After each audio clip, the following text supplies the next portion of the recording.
Good morning. We continue with the NCERT series. We will start with chapter 2nd of geography, that is land, soil, water, natural vegetation and wildlife resources. So now this chapter basically focus on various types of resources.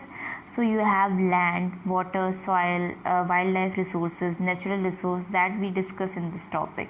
So now as we have tried to understand the various resources, as resource are something which is usable for human beings, and how do we conserve it and protect it is more important.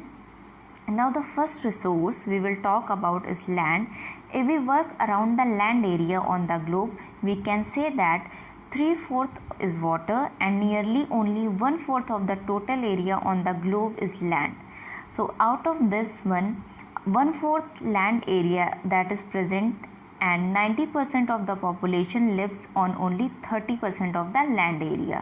So nearly 70% of the land area is not habited. So it's in a form of either very hot desert or the frozen land or the Antarctic region. 70% of the land area is not habited. Only 30% of the total land area of the earth is land, and of that again only on 30% you have the 90% of population that resides. Now the fourth point is what are the basic areas under the land resource? We understand are deserts, forests, water bodies, plains and rivers. Next is now the land that is available is useful for various purposes. So I can say some of them do agriculture on a land, mining activities, industrial activities and forest activities, or I can say or take other examples like the humans who build laborers who build roads, then building houses, or the activities of transportation. So all these are the various uses of land resource and that we use in our day-to-day life.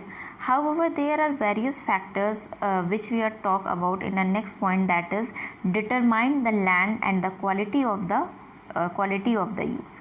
Soil. So we can either classify them as a physical factor or the human factor.